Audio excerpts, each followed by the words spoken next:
எல்லோருக்கும் வணக்கம் நண்பர்களே. தினமும் 2000 ரூபாய் முதலீடு பண்ணிக்கிட்டே இருந்தோம்னா நம்ம பணக்காரன் ஆகலாமா அப்படின்ற ஒரு விஷயத்தை இந்த வீடியோல முக்கியமா பேச போறோம். அதுக்கு முன்னாடி ஃபர்ஸ்ட் ஆஃப் ஆல் எவன்டா செல்லத்தை டிஸ்டர்ப் பண்ணது அப்படின்ற மாதிரி எப்பவுமே வெள்ளிக்கிழமையான சமீபத்தில் நம்ம மார்க்கெட் பெருசா கீழே விழுந்துரும். ஆனா போன வாரம் வெள்ளிக்கிழமை மார்க்கெட் அபாரமா மேலே ஏறிடுச்சு.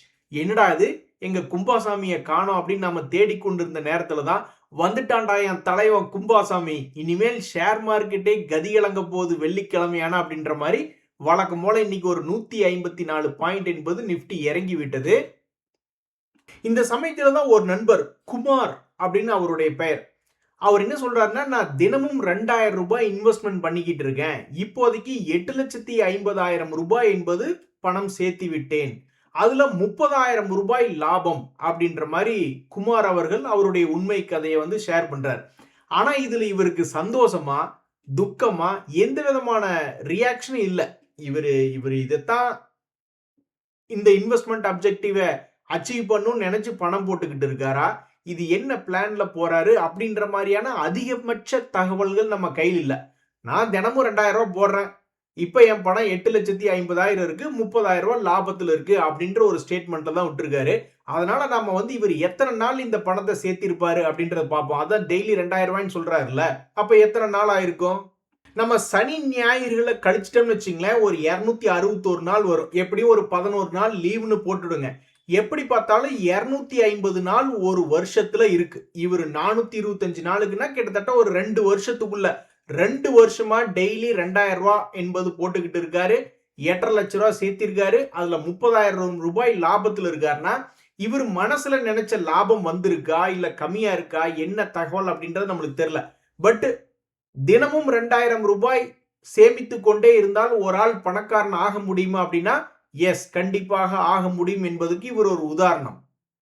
நான் இந்த மாதிரி டெய்லி கணக்கு போட்டு 2000 நான் பணம் சேர்த்துல. நான் 2020களில் இருந்து பணம் கொஞ்சம் கொஞ்சமா சேமிச்சு என்னுடைய இலக்கு 1 கோடி பணம் சேர்த்த வேண்டும் என்பதுதான். அதுல ஒரு 40% என்பது நான் சேர்த்திருக்கேன். ஆக மொத்தம் தினமும் 2000 ரூபாய் சேர்த்தினாலும் சரி, அல்லது பணம் கிடைக்கிறப்போல்லாம் கொஞ்சம் கொஞ்சமாக நாம் சேர்த்தி கொண்டிருந்தாலும் சரி, சில வருடங்கள்ல இந்த மாதிரி ஒரு பெரிய அமௌண்ட்ல ஒரு 50% 40% நம்ம அச்சீவ் பண்ணும் பொழுதே நம்ம ஒரு பெரிய பணக்காரன் ஆகிவிட்டோம், நாங்களும் லெஜெண்ட் தாயா அப்படின்ற மாதிரி நம்மளும் ஆயிடுறோம். பட் இதெல்லாம் யானை பசிக்கு சோள பொறி மாதிரி தான். ஏன்னா சமீபத்தில் தான் நான் ஒரு அனலிஸ்டினுடைய தகவல் படித்தேன். 50 வயசு ஆகும்போது நம்ம கையில குறைஞ்சது ஒரு 2 கோடி டு 4 கோடி என்பது இருக்கணுமா. அது இங்க இருக்கு நெக்ஸ்ட் அப்படின்ற மாதிரி ஆயிடுச்சு. ஆனால் இந்த நண்பர் இவருடைய திறமையை நம்ம பாராட்டணும். தினமும் 2000 ரூபாய் அப்படின்னு சேமிக்கும் பொழுது மார்க்கெட்ல என்ன நடக்குது அப்படின்றது தெரிஞ்சுங்க. ஏதாவது ஒரு ஷேர் ரொம்பவுமே கும்பாபாடிய ஒரு ஷேர் என்பதை பத்தி சொல்லுங்க. அந்த பங்கினுடைய தினமும் அந்த பங்குல யாராவது முதலீடு பண்ணியிருந்தாங்கன்னா இப்ப அந்த பங்கினுடைய நிலைமை எப்படி இருக்கும்? ஏதாவது ஒரு பங்கு மனசுல நினைச்சீங்க, கும்பாபாடினது ஏதாவது ஒன்று மனசுல நினைச்சீங்க, அதே மாதிரி மேல ஏறினது ஏதாவது ஒன்று மனசுல நினைச்சுங்க. நான் அதிகமா கீழே இறங்கியது இன்ஃபோசிஸ் அப்படின்ற ஷேரை நான் மனசுல நினைச்சுக்கிறேன். மேல ஏறியதுல நெட்வெப் டெக்னாலஜிஸ் அப்படின்ற ஒரு ஷேர் பத்தி நான் நினைச்சுக்கிறேன். சோ இந்த இன்ஃபோசிஸ் அப்படின்ற ஷேரை அவரு எதிர்பார்த்த கால அளவு நம்ம 2025 ஸ்டார்டிங்ல இருந்து எடுத்துக்குவோம். ஸ்டார்டிங்ல இருந்து யாராவது ஒரு பல்கா போய் 2025 தொடக்கத்துல யாரும் வாங்காம தினமும் ஒவ்வொரு பங்குகளாக இந்த இன்ஃபோசிஸ் அப்படின்ற ஷேரை சேர்த்துக்கிட்டே இருந்திருந்தால் அவர்களுடைய ஆவரேஜ் பிரைஸ் என்பது 1400 ரூபாய் அப்படின்றதாக இருக்கும். தற்போதைய விலை 1051. அதுலயும் ஃப்ரெஷ்ஷா இன்னைக்கு தான் பெரிய அளவுல இறங்கியிருக்கான். ஸோ ரெகுலர் இன்வெஸ்ட்மெண்ட்ல என்ன ஒரு டிஃபரன்ஸ்னா, இப்படி பல்கா ஒரு இடத்துல போய் வாங்கி அது பெருசா கீழே விழுந்துருச்சுன்னா ஆபத்து. அதே சமயம் ஒவ்வொரு பங்குகளாக எடுக்கும் பொழுது அதனுடைய ஆவரேஜ் பிரைஸ் என்பது 1400 தற்போதைய ரேட்டுக்கு பக்கத்துல சுத்திக்கிட்டு இருக்கு அப்படின்ற மாதிரி. இதுவே நல்ல மேல் நோக்கி ஏறிய நெட்வெப் டெக்னாலஜிஸ் அப்படின்ற ஒரு பங்கை நம்ம தினமும் ஒரு பங்கை சேகரிக்கிறோம் அப்படின்னு 2025 ஸ்டார்ட் பண்ணியிருந்தோம்னா நம்ம கீழே போகும்போதும் வாங்கிக்கிட்டு இருந்திருப்போம், மேலே போகும்போதும் ஒவ்வொரு பங்குகளாக எடுத்துக்கிட்டு இருந்திருப்போம். கடைசியில பார்த்தா அந்த பங்கினுடைய விலை 5060 தற்போதைக்கு இருக்கும். ஆனா அதனுடைய ஆவரேஜ் பிரைஸ் என்பது 3600 இருக்கும். சோ மார்க்கெட்ல தினமும் 2000 ரூபாய் என்பது போல முதலீடு என்பது நம்ம பண்ணிக்கிட்டே வரும் பொழுது அது இறுதியில் லாபம் கொடுக்குமா இல்லையா அப்படின்னு நம்ம அந்த இறுதி டைம் என்பது நம்ம பிக்ஸ் பண்ண முடியாது. சில பங்குகள் பணம் போட ஆரம்பிச்ச உடனே கீழையும் விழுகலாம், மேலையும் வரலாம். ஏதாவது ஒரு பாயிண்ட்ல நம்மளுடைய ஆவரேஜ் பிரைஸுக்கு மேல இந்த நெட்வெப் அப்படின்ற ஷேரை பொறுத்த வரைக்கும் 2025 தொடக்கத்திலிருந்து ஒவ்வொரு ஷேராக எடுத்துக்கொண்டு இருக்கும் பொழுது அது ஜூலை மாசத்திலேயே போட்ட பணத்தை விடவும் அதிகமாக லாபம் தர ஆரம்பித்து விட்டது. அதுவே நீங்க இந்த இன்ஃபோசிஸ் அப்படின்ற ஷேர் எடுத்து பாத்தீங்கன்னா அது பணம் போட ஆரம்பித்த உடனே நஷ்டத்துக்கே தான் போய்கிட்டே இருந்திருக்கும். பட் அந்த இன்ஃபோசிஸுமே திடீர்னு ஒரு கட்டத்துல என்னாச்சு, ஒரு 8 மாசம் கழிச்சு போட்ட பணத்தை விட அதிகமாக லாபம் என்பது செஞ்சு கொடுத்துட்டு அப்புறம் தான் எப்பவோ ஒரு முறை தொப்புன்னு கீழே விழுந்து விட்டது. சோ தினமும் முதலீடு என்பதுல கண்டிப்பா ஒரு சக்தி என்பது இருக்கு. ஏன்னா நம்ம ஏற்ற இறக்கங்கள்ல முதலீடு பண்ணும் பொழுது என்னைக்காவது ஒரு நாள் கீழ இருந்து 200 டேஸ் மூவிங் ஆவரேஜை தாண்டும் பொழுது வருமானம் என்பது வர்றதுக்கு அதிகமான வாய்ப்புகள் தினமும் முதலீடு செய்வது என்பதிலிருந்து கிடைக்குது. ஆனா டெய்லி இன்வெஸ்ட்மெண்ட் பண்றதுக்கு மிகப்பெரிய ஒரு பேங்க் பேலன்ஸ் என்பது வேணும். எனக்கு தெரிஞ்சு என்னுடைய வாழ்க்கையிலேயே டெய்லி 2000 ரூபாய்க்கு வாங்கினது இவர் ஒருத்தர் தான் நான் பாக்குறேன். ஆனா இந்த மாதிரி தினமும் முதலீடு பண்றவங்களுக்கு தான் ஏறிக்கொண்டே இருக்கக்கூடிய பங்குகளா இருந்தாலும் சரி, இறங்கி ஏறக்கூடிய பங்குகளாக இருந்தாலும் சரி, இறங்கிட்டு என்னைக்காவது ஒரு நாள் மேல் நோக்கி வந்தா கூட திடீர்னு லாபத்துக்கு வரக்கூடிய பங்காக ஒரு மிகப்பெரிய ஒரு பவர்ஃபுல் ஸ்ட்ராட்டஜியாக இந்த டெய்லி இன்வெஸ்ட்மெண்ட் ஸ்ட்ராட்டஜி என்பது இருக்கு. ஆனா இதை உபயோகப்படுத்தி பணக்காரன் ஆக முடியும் அப்படின்றத விட தினமும் இன்வெஸ்ட்மெண்ட் பண்றதுக்கே ஒரு பணக்காரனாக இருக்கணும் அப்படின்றதா ஒரு நிதர்சனமான உண்மை. நண்பர்களே, இந்த சமயத்துல மார்க்கெட் 1000 பாயிண்ட் பக்கம் கீழே இறங்கி மறுபடியும் 1000 பாயிண்ட் என்பது சமீபத்தில் ஏறிச்சு. இந்த டிப்ல நிறைய ஸ்மார்ட் இன்வெஸ்டர்ஸ் பணத்தை போட்டிருப்பாங்க. ஆனா மார்க்கெட் மேல வரும்பொழுது அவங்களால லாபத்தை புக் பண்ண முடிஞ்சுதா, கீழே இறக்கத்துல சரிவில் வாங்கியவர்கள் இப்போது லாபம் செய்து சிரிக்கிறார்களா அப்படின்னு பார்த்தா முதல்ல வந்த அளவுக்கு இப்ப நிறைய பேர்னால லாபம் என்பது புக் பண்ண முடியல. எனக்கு தெரிஞ்சு ஒரு நண்பர் வந்து பிஇ ரேஷியோ என்பது 20க்கு கீழே இருக்கக்கூடிய ஸ்டாக்குகளை மட்டும்தான் எடுப்பார். அவர் பல்வேறு பங்குகள்ல லாபத்தை புக் பண்ணி விட்டா அப்படின்ற மாதிரி கமெண்ட் போட்டிருந்தார். இன்னொரு நண்பர் லோன்ல வாங்கி ஹைல வித்துட்டு வேற ஏதாவது ஒரு ஷேரை போய் மறுபடியும் அதே மாதிரி லோன்ல வாங்கி ஹைல வித்துட்டு இருப்பாரு. அவரு கமெண்ட் போட்டிருந்தாருன்னா எஸ் அவரு லாபம் பண்ண அப்படின்ற மாதிரி கமெண்ட் போட்டிருந்தார்.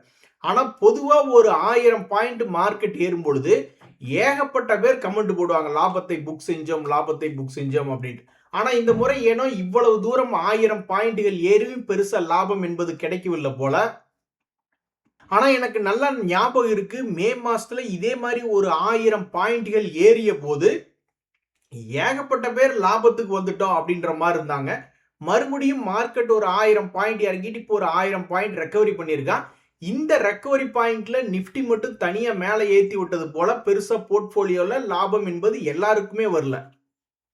இதுக்கு மிக முக்கியமான காரணம் கீழே விழுந்துள்ள பெரிய பெரிய லார்ஜ் கேப் மிட் கேப் பங்குகள்லாம் இன்னும் திரும்பி வரலை அப்படின்றது ஒரு காரணமா இருக்கு. ஒரு எக்ஸாம்பிளுக்கு பாத்தீங்கன்னா இப்போ ஒரு லோதா டெவலப்பர்ஸ், எஸ்பிஐ கார்ட்ஸ் அப்படின்ற ஷேர்களை நம்ம பாக்குறோம். இது போன்ற பங்குகள் இன்னுமே தன்னுடைய உச்சியிலிருந்து இறங்கிட்டு, இதெல்லாமே ஒரு ஃபேமஸான ஷேர்ஸ் தான், உச்சியிலிருந்து இறங்கிட்டு இன்னும் 200 டேஸ் மூவிங் ஆவரேஜ் கூட தாண்ட முடியாம இருக்கு. அதே மாதிரிதான் இந்த எஸ்பிஐ கார்ட்ஸ் அப்படின்ற பங்கு. ஒரு தடவை இப்படி யோசிச்சு பாருங்க, இந்த எஸ்பிஐ கார்ட்ஸ் ஒரு லாபம் செய்யக்கூடிய ஷேர் தான். சரி, 2026 ஸ்டார்டிங்ல இருந்து ஆரம்பிச்சு ஒவ்வொரு ஷேராக இன்வெஸ்ட்மெண்ட் பண்ணணும் அப்படின்னு யாராவது இன்வெஸ்ட்மெண்ட் பண்ணிக்கிட்டு இருக்காங்கன்னா இப்ப 5 மாதமாக இன்வெஸ்ட்மெண்ட் என்பது பண்ணிருப்பாங்க. அவங்களுடைய ஆவரேஜ் பிரைஸ் என்பது இந்த 200 டேஸ் மூவிங் ஆவரேஜ் டு இந்த ரேஞ்சுக்குள்ள ஏதாவது ஒரு இடத்துல சுத்திக்கிட்டு இருக்கும். ஏன்னா இப்ப 5 மாசம் தான் ஆயிருக்கு. ஸோ அவங்களுடைய ஆவரேஜ் பிரைஸ் ஒரு 760 டு ஒரு 700 ரூபாய்க்குள்ள இந்த இடத்துல ஏதாவது ஒரு இடத்துல ஆவரேஜ் பிரைஸ் என்பது இருக்கும். ஆனா கரண்ட் மார்க்கெட் பிரைஸ் என்பது 616 இருக்கும். ஸோ இதனுடைய வாழ்க்கையில என்னைக்காவது ஒரு நாள் 200 டேஸ் மூவிங் ஆவரேஜை தாண்டும் பொழுது அந்த ஆவரேஜ் பிரைஸ்க்கு மேல என்னைக்காவது ஒரு நாள் லாபம் வருதா அப்படின்ற மாதிரி தான் பல பேர் பார்த்துக்கிட்டு இருப்பாங்க. ஸோ இது மாதிரி எத்தனையோ பங்குகள் தன்னுடைய பழைய ஹையை தாண்டல. அதனாலதான் இப்ப நிறைய பேர்த்துக்கு லாபம் என்பது இன்னும் சேரல. மேபி அந்த mid cap, small cap, micro gap போன்ற பங்குகள் இருக்கிறவங்களுக்கு எல்லாம் டக்குன்னு லாபம் வந்துடுச்சா அப்படின்றத யோசிச்சு பார்க்கணும். ஒரு நண்பர் கூட கமெண்ட் போட்டிருந்தாரு, லார்ஜ் கேப் ஷேர்ஸ் வந்து எனக்கு இன்னும் பெருசா லாபத்தை கொடுக்கலீங்க, மிட் கேப் ஸ்மால் கேப்ல தாங்க லாபம் வந்து அப்படின்ற மாதிரி சொல்லிட்டு இருந்தாரு. அது மட்டும் இல்ல, இந்த யுஎஸ் ஈரான் வார் முழுமையாக வரும் அப்படின்னு நிறைய பேருக்கு நம்பிக்கையே இல்ல. இந்த பசங்களுக்கெல்லாம் வேற வேலையே இல்ல, இவங்களையெல்லாம் எப்படி நம்புறது அப்படின்ற மாதிரி நிறைய பேர் வந்து போட்டி போட்டு ஸ்டாக்குகளை வாங்கல. அதனால நம்மளுடைய நிப்டி 1000 பாயிண்ட் ஏறினாலும் பெருசா லாபம் என்பது வரல. இருக்கட்டும், இன்னொரு 10 நாள் தான் இருக்கு. ஜூலை மாசம் பிறந்தோடனே நம்மளுடைய Q1 குவார்டர்லி ரிசல்ட்ஸ் வந்துடும். அப்ப பல்வேறு பங்குகள் பறக்கிறதும் கீழே உழுகிறதுமா இருக்கும், ரொம்ப ஆக்டிவ் ஆயிடும். ஸோ இப்போ இந்த யூஎஸ் ஈரான் பீஸ் டாக்ஸ் நாம் எதிர்பார்த்த மாதிரி அவங்களுடைய இம்ப்ளிமெண்டேஷன் ஒன்று இருக்கு. ஓகே, உங்களுக்கு எனக்கு ஒரு புரிந்துணர்வு என்பது ஆயிடுச்சு, அதை அமல்படுத்தணும்ல. அது வந்து எக்ஸிகியூட்டிவ் லெவல்ல தான் டிஸ்கஷன் பண்ண முடியும். அதுக்குண்டான டிஸ்கஷன் வந்து சுவிட்சர்லாந்துல இருந்தது. ஆனா அதனுடைய ட்ரிப்பை கேன்சல் பண்ணிட்டோம் அப்படின்ற மாதிரி தகவல் வருது. நல்ல வேலை, நீ கேன்சல் பண்ணி இல்ல கேன்சல் பண்ணாத, அடுத்த 2 நாள் எங்களுக்கு மார்க்கெட் லீவு. நண்பர்களே, இந்த நேரத்துல ஒரு மிகப்பெரிய ஒரு ஷேர் பற்றி ஒரு தகவல். இந்த மாதிரி மட்டும் ஒவ்வொருத்தருடைய வாழ்க்கையில நடந்ததுன்னா ரொம்ப அமோகமா தான் இருக்கும். அதாவது இந்த GRSE அப்படின்ற ஷேர் 200 டேஸ் மூவிங் ஆவரேஜ் என்பதை தாண்டியவுடன் 2024ல 275% சம்பாரிச்சு கொடுத்தான். சரி, ஓகே. அதுக்கப்புறம் கழுது தேஞ்சு கட்டெரும்பான மாதிரி 2025ல 200 டேஸ் மூவிங் ஆவரேஜ் தாண்டின உடனே ஒரு 100% என்பது சம்பாரிச்சு கொடுத்தான். இப்ப இந்த 2026ல இந்த பங்கு 200 டேஸ் மூவிங் ஆவரேஜ் என்பதை தாண்டிய பிறகு ஒரு முறை என்ன பண்ணியிருக்கான்னா ஒரு 30% தான் சம்பாரிச்சு கொடுத்துருக்கான். இன்னும் 200 டேஸ் மூவிங் ஆவரேஜுக்கு கீழே என்பது இன்னும் போகல. ஸோ இந்த ஷேரை வச்சிருக்கிறவங்க டிஃபென்ஸ் தீம்ல இந்த 2026ல வெறும் 30% தான் இவனுடைய மொத்த சக்தியா, அல்லது இன்னும் 200 டேஸ் மூவிங் ஆவரேஜ் கீழே இன்னும் போகல, ஒருவேளை திரும்பி தன்னுடைய பவருக்கு இது காட்டுவானா அப்படின்ற மாதிரி ஏக்கமாக பல பேர் பார்த்துக்கிட்டு இருக்காங்க. ஸோ இப்படி பண்றது ரொம்ப ஏமாற்றமா தான் இருக்கு. 2024ல பெருசா சம்பாரிச்சு கொடுத்து, 25ல பெருசா சம்பாரிச்சு கொடுத்து, 2026ல இப்ப 200 டேஸ் மூவிங் ஆவரேஜை தாண்டி இருக்கு. இருந்தாலும் ஒரு கட்டெரும்பு மாதிரி ஒரே இடத்துல ஊர்ந்து கொண்டிருக்கிறது. நண்பர்களே, ஸ்டாக் மார்க்கெட்ல மேல் நோக்கி வரலீங்க எதிர்பார்த்த மாதிரி அப்படின்ற மாதிரி ஏதாவது ஒரு செக்டரை டக்குன்னு சொல்லுங்க பார்ப்போம். ஹவுசிங் ஃபைனான்ஸ் ரிலேட்டடான செக்டரை சார்ந்த சில பங்குகள் இருக்கு. இங்க பாருங்க, இந்த LIC ஹவுசிங் ஃபைனான்ஸ்ல இந்த செக்டர்ல ஒரு லீடர். பட் இருந்தாலும் தன்னுடைய 5 இயர்ஸ் ஹை 800 ரூபா. ஆனால் அது இப்ப இருக்கக்கூடிய விலை என்பது 550. சத்தியமா சொல்றேன், ஒரு செக்டர் லீடரா இருந்துட்டு இப்படி மனசு வலிக்கிற மாதிரி கீழே 52 வீக் லோலயே சுத்தி கொண்டு இருப்பது ஒரு கடுமையான செயலா இருக்கு. ஸ்டாக் மார்க்கெட் ஒரு பாராமுகமா இருக்கு. அதே மாதிரி இந்த பஜாஜ் ஹவுசிங் ஃபைனான்ஸுமே பெரிய ஆள் தான். அவனும் பெருசா இப்ப வரைக்கும் ஒரு ரெக்கவரி என்பது காட்டல. இருந்தாலும் ஒரே ஒரு வேலை என்ன பண்ணான்னா 70 to 90ன்னு ஒரு மூவ்மெண்ட் சமீபத்தில் காமிச்சிருந்தான். PNB ஹவுசிங் ஃபைனான்ஸுமே இந்த செக்டர்ல ஒரு பெரிய ஆள் தான். அந்த பங்கினுடைய விலை வேணா கொஞ்சம் மனசுக்கு குளிர்ச்சி தரும்படியாக ஒரு 750 to 1000 அப்படின்ற மாதிரி நகர்ந்து வந்திருக்கு. ஸோ இதனுடைய 5 இயர்ஸ் பீரியட்ல அவனுடைய பழைய ஹை என்னவோ அதை வந்து தொட்டு இருக்கு அப்படின்ற ஒரு சந்தோஷமான செய்தி இந்த PNB ஹவுசிங் இருக்கு. இன்னொரு மிக முக்கியமான தகவல் என்ன அப்படின்னு பாத்தீங்கன்னா, இந்த ஆதார் ஹவுசிங் ஃபைனான்ஸ் அப்படின்ற பங்கு எடுத்து பாத்தீங்கன்னா அவன்லாம் வளர்ச்சியை டபுள் பண்ணி காமிச்சிருக்கான். ரொம்ப கஷ்டமான செக்டர்ல இருக்கு. ஆனால் தன்னுடைய லாபத்தை டபுள் பண்ணி காமிச்சிருக்கும் பொழுது இவனுக்கு ஏன் மார்க்கெட்ல மரியாதை கிடைக்கவில்லை அப்படின்றது ஒரு பெரிய கேள்வியா இருக்கு. 3 வருஷத்துக்கு முன்னாடி எல்லாம் 2023கள்ல 150 கோடி தான் பண்ணிக்கிட்டு இருந்திருக்கான் லாபம். இப்போ 300 கோடி என்பது ரீச் பண்ணியிருக்கான்னா லாபத்தையே அப்படியே டபுள் பண்ணியிருக்கான். இப்போ நீங்க இந்த LIC ஹவுசிங் ஃபைனான்ஸ் அப்படின்றத எடுத்து பாத்தீங்கன்னா கூட ஆக்சுவலா அது பெரிய செக்டர்லயே பெரிய ஆள். அவங்கனால வந்து டபுள் பண்ண முடியலனாலும் அவங்களும் 50% பக்கம் இன்க்ரீஸ் பண்ணியிருக்காங்க. இருந்தாலும் இந்த ஆதார் ஹவுசிங் ஃபைனான்ஸ் என்பது தன்னுடைய லாபத்தை வந்து பெரிய அளவில் இம்ப்ரூவ்மெண்ட் பண்ணி காமிச்சிருக்கு.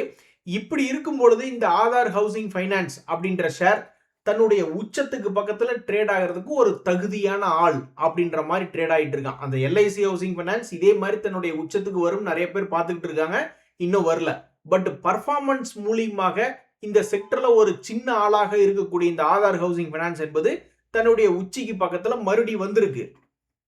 ஆக இந்த ஆதார் ஹவுசிங் ஃபைனான்ஸ் அப்படின்ற பங்கு ஹவுசிங் ஃபைனான்ஸ் செக்டர் கொஞ்சம் சுமாராக இருக்கக்கூடிய நேரத்துல தன்னுடைய பழைய ஹைகளை உடைச்சிட்டு ஒரு புதிய வரலாறு, புதிய ஆல் டைம் ஹை படைக்குமா இல்லையா, அப்படி படைச்சா எங்களுக்கெல்லாம் ஒரு பெருமையாச்சு அப்படின்ற மாதிரி அந்த ஷேர் வச்சிருக்கக்கூடிய ஷேர் ஹோல்டர்ஸ் பார்த்துக்கிட்டு இருக்காங்க.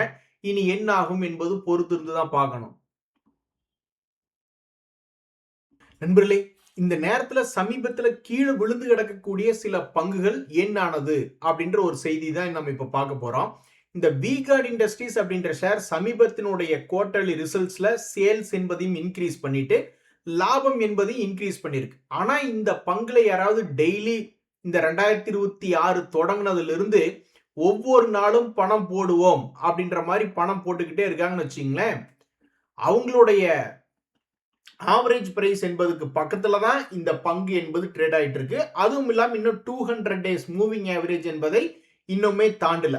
இந்த வருஷத்துல இவன் பண்ண ஒரே ஒரு உருப்படியான வேலை என்ன அப்படின்னு பாத்தீங்கன்னா, தன்னுடைய 200 டேஸ் மூவிங் ஆவரேஜ்ல இருந்து எப்ப ரொம்ப வீக் ஆகி ஒரு 17% கீழே விழுகும் பொழுதோ அல்லது ஒரு 18% கீழே விழுகும் பொழுதோ ஓரளவுக்கு நல்ல ரெக்கவரி என்பது காமிச்சிருக்கான்.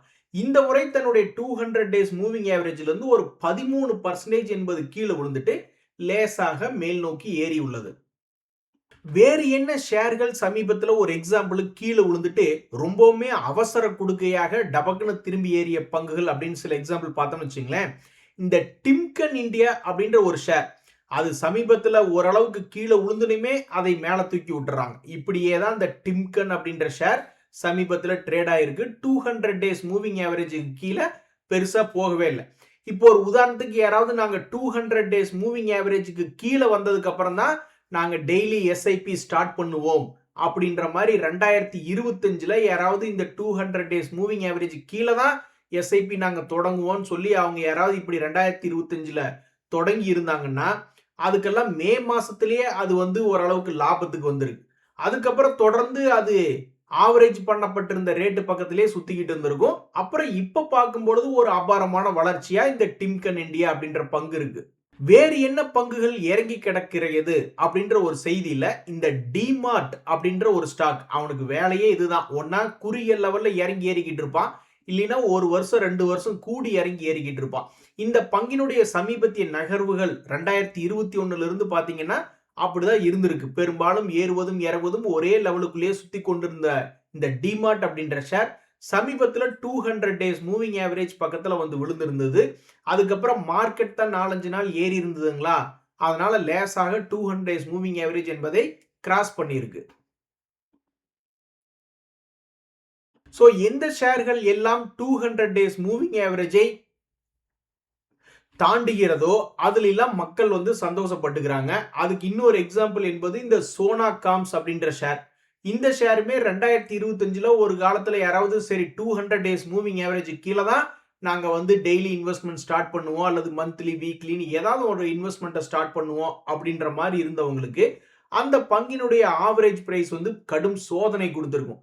கடைசியில் அவன் எப்ப 200 டேஸ் மூவிங் ஆவரேஜை தாண்டி மேல் நோக்கி வந்துட்டானோ அப்போ வந்து ஒரு மிக மகிழ்ச்சிகரமா இருக்கும்.